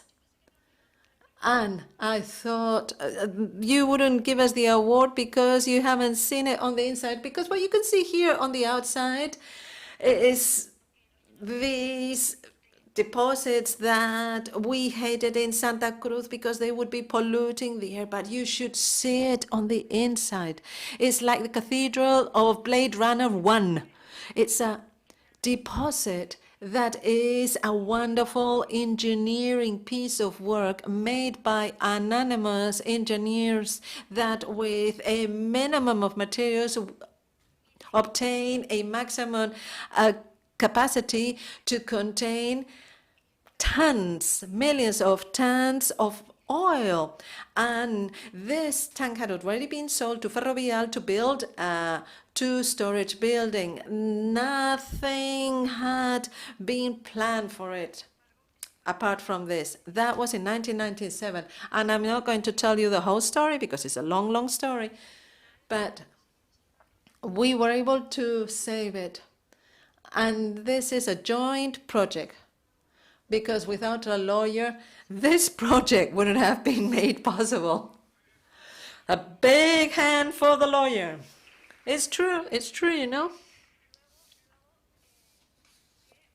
And then I studied other circular industrial spaces, such as one near Munich. I visited many of them, and you have to go to visit ours, because when artists come to visit this place, they feel inspired. So please come to visit it. And thank you. Thank you for this award. Thank you. Sí, pero... Yeah, this way. This way. Don't, oh yeah, the picture. The picture and the other picture. That's it. Oh, the other picture, we've taken the picture.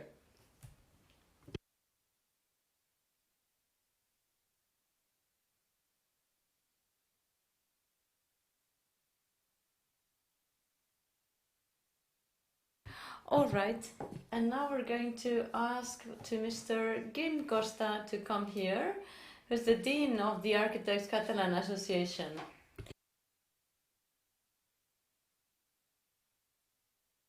Thank you to the organizers of this award, Ramon, Jordi, Oriol, Marc. Thank you very much, because without you it would be difficult. I would like to thank the Generalitat, the Town Council, and also the metropolitan area with Sonia Hernandez and Gazui. And thank you for they're here today representing all these institutions. As the Dean of this Catalan Architect Association, I think that the joint work with public administration and architects, well, it's a work that needs to be very well coordinated. It's very important that we're all well coordinated in this regard, and this heritage, we have to preserve it. And we're talking here about spaces, as Roger was saying, that, you know, whenever we find new uses for these spaces, they become marvelous. And we're talking about spaces, for instance, this example of the 20th century that we're just enjoying with this new use that we have found. Thank you. All right, great. Now in this category, we have also finalists and a winner. And the shortlisted projects are the following. There's so many, you'll have to squeeze, but well, we will manage. Biloke Concert Hall, Ghent, Belgium, from DRDH Architects, Julian Harrop Architects. I hope my pronunciation was good enough. San Francesc, La Pardala areas in Morella Castle, Morella, Carquero Arquitectura. Quadrangle Building, King's College London, Hall McKnight, Ortega Marañón Foundation, Madrid, España, Junquera Arquitectos, Unió de Cooperadors, Gavà, Meritxell i Naraja, Straff, School Metlev, Beringen, Belgium, A2 Architecten, La Carbonería, Barcelona, Spain, OSS Office for Strategic Spaces, Tobacco Factory, Linz, Plattenbacher Architecture, Neue National Galerie, Berlin, Germany, David Chipperfield Architects, Montserrat Fortifications, West and South Barbican Path, Montserrat, Portugal, Ombu, Madrid, Spain, Foster and Partners, Ortiz León Arquitectos, Bolao Market, Porto, Portugal, Nuno Valenti, Arquitectura, Victor Circus, Mahi, Ghent, Belgium, Atelier Campus Hill, Galenicum Headquarters, Esplugas, España, Arquitectas, City Hall of Antwerp, Belgium, Hub Origin, Bureau Backtechnique, and V&A Exhibition Road Quarter, London, United Kingdom. Thank you. Thank you all.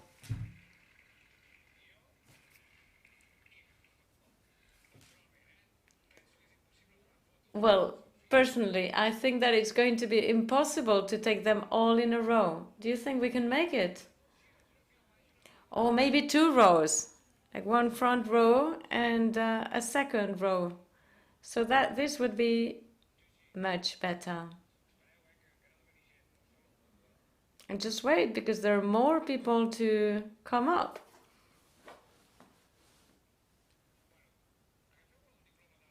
Well, take the diploma from somebody else, and well, later on you can take yours. It's just not to spend too much time. I think we're all here, aren't we? And now, yes, all the shortlisted. A round of applause, please, for all of them.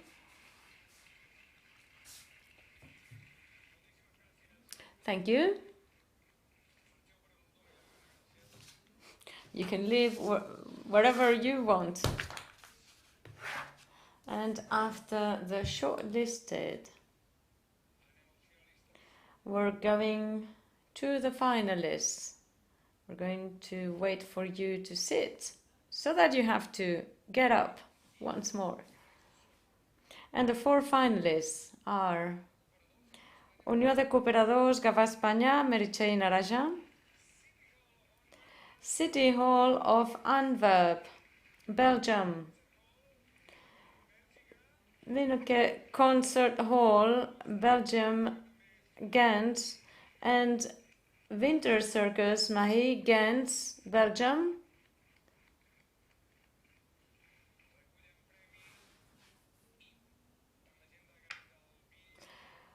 So the people from the Biloke Concert Hall from Ghent and the Winter Circus, well, they apologize for not being here. They say they want to contribute to sustainability of the planet, given the climate emergency that we are living. So we thank them for this gesture as well.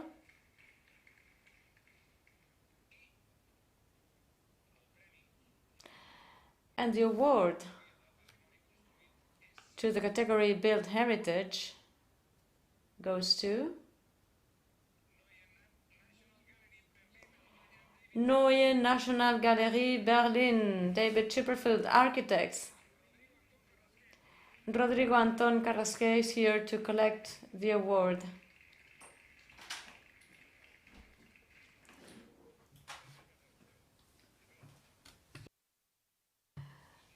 No picture, no speech.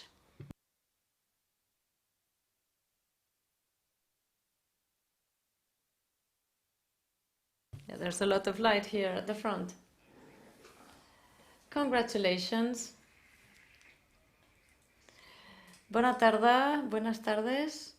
Well, David and the team would love to have been here, but because of some logistic and agenda issues, they couldn't make it.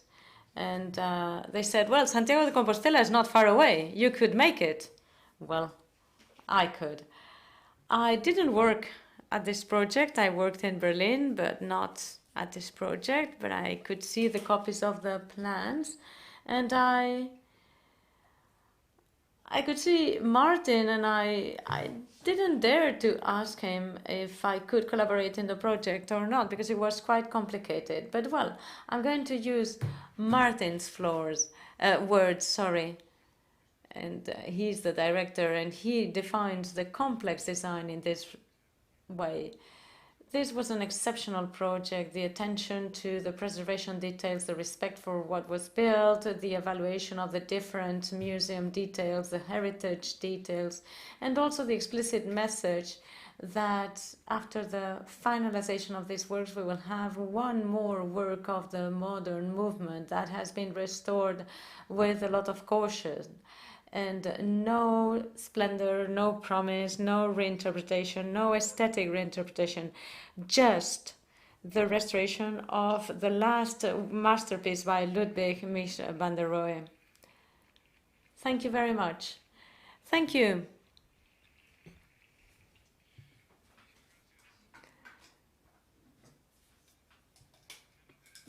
Thank you. And now we will ask Mr. Marco Ros to come up. He's a deputy of the European Parliament, and he's going to award the special mention New European Bauhaus. Thank you.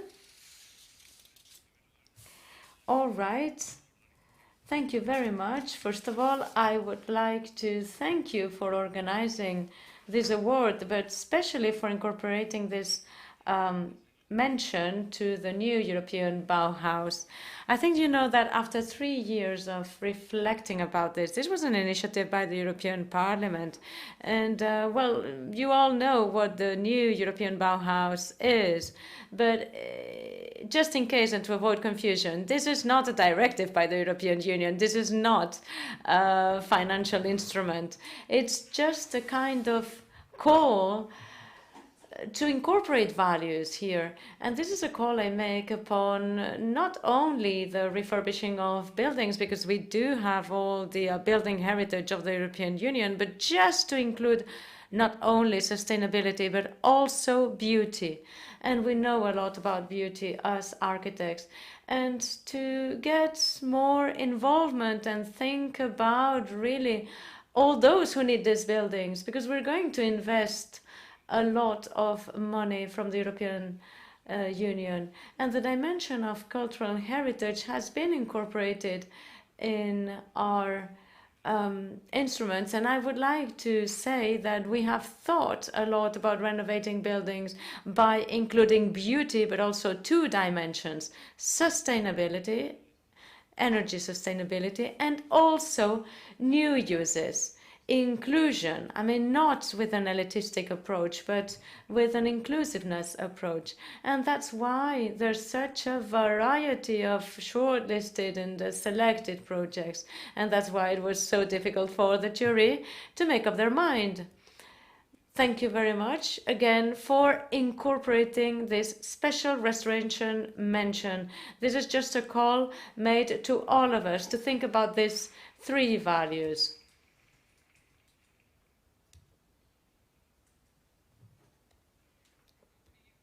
So in this category, these are the 2 winning projects. The reconversion of an office building in Sant Feliu de Llobregat to become 34 social housing for emergencies. This is the project by MIM-A Studio from Mariona Benedito and Martí Sanz, who are here to collect the award.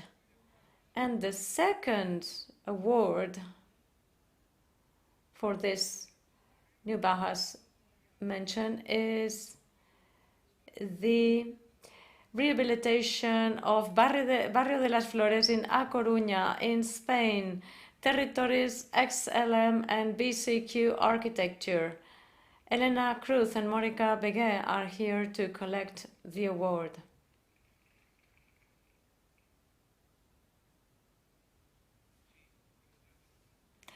Congratulations, everybody.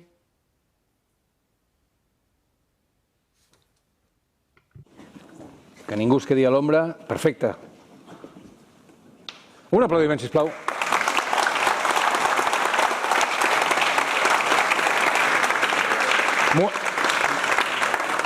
Moment, no marxeu, no marxeu. Don't go, please don't go. Com la canció. Algú vol parlar? Please don't go, as the song would say. So who would like to say a few words? Well, thank you very much. Thank you to the jury, to the organization.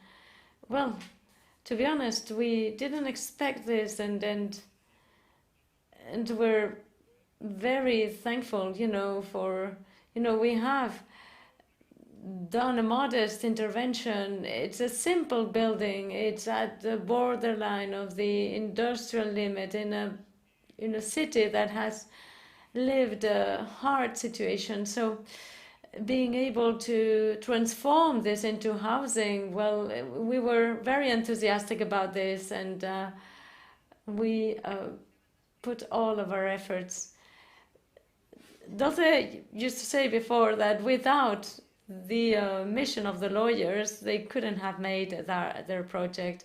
I would like to say that when it comes to executing this project, there's this work that is done not only by architects who are defining this space for housing with all these components, beauty, sustainability, but there's also the need to count on the effort of all the town halls. And I would like to mention here Josep Maria Borrell, who supported us since the very beginning. And without that support, it would have been impossible to do this. Thank you.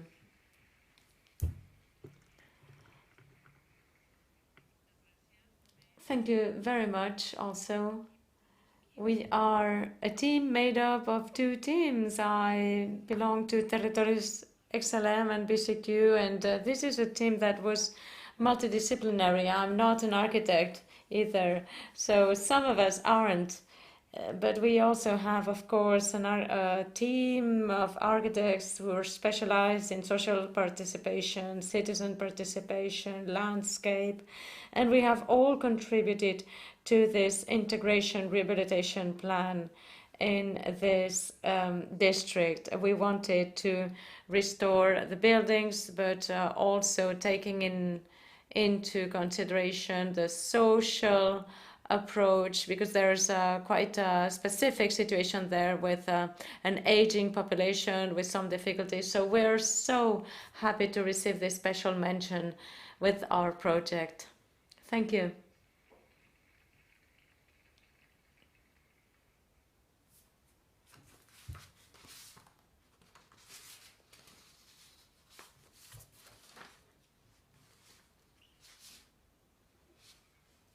Well, I think we're at the end of it. If I'm not mistaken, we're here at the end of this award ceremony. And now for the last award, I'm going to ask to Sonia from the Culture Department of the Catalan government in Catalonia. I'm going to ask her to come up. Sonia Hernandez, thank you very much. So, good evening, everybody.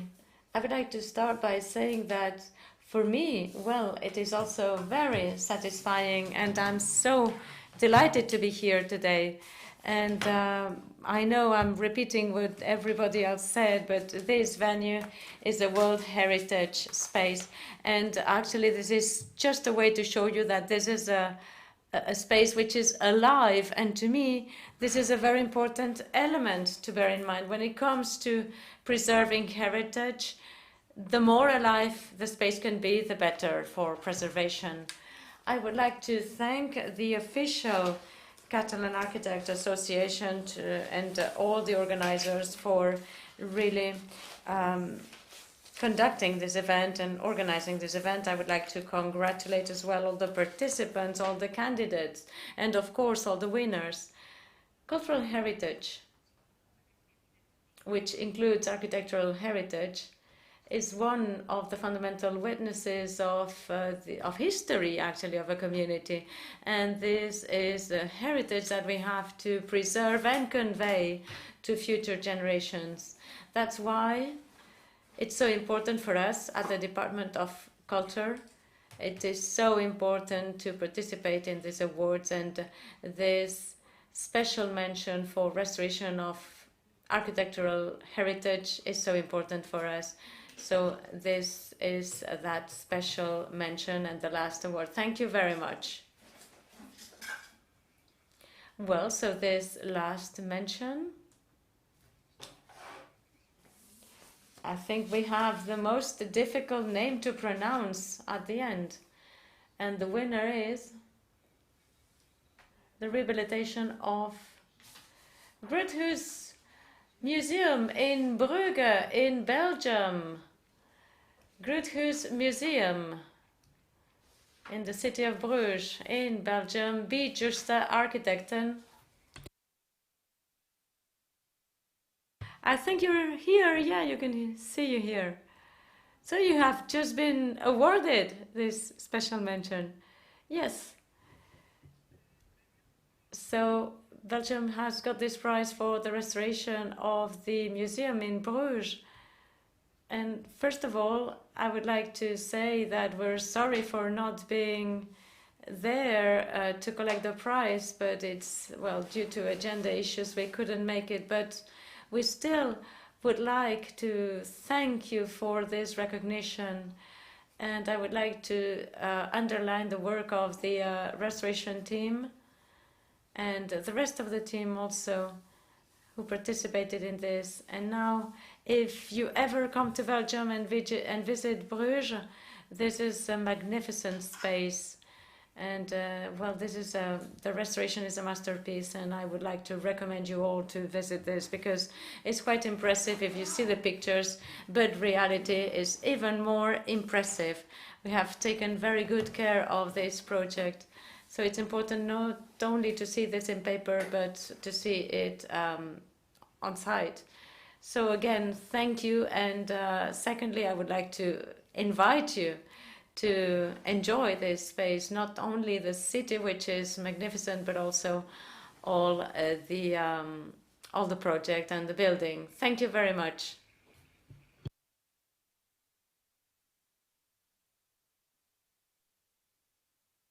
We have here the award with the mention and a picture, so we can see the winning masterpiece. I don't know if you can hear us. Yes. I was just saying that we have the photography here. Now, if you pay for the flight, I can bring it to you. Well, I'm here. I'm in Valencia, actually. Sorry, okay. I tried to read the name of the museum. It's Groothuis Museum. It's much easier to say than to write down or to spell.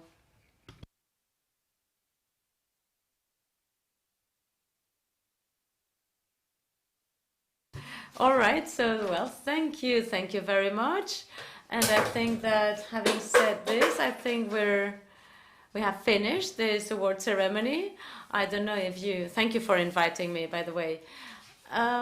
Let's stay here at Hospital de Sant Pau, which is a marvelous building.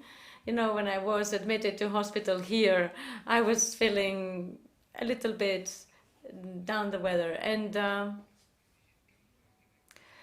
also, I would like to stress here that here we have some squatting people in the venue because the room has some people who are not architects. So beware, the organizers, beware for the future. But thirdly, I would like to say thank you. Thank you very much for your participation. Thank you. And congratulations to all the winners. And thank you to the winners as well, who are the organizers, because we have told them that they did such a good job. I think they deserve a big round of applause, and we're going to invite them here on stage. So maybe you want to say Goodbye. Round of applause to the organizers.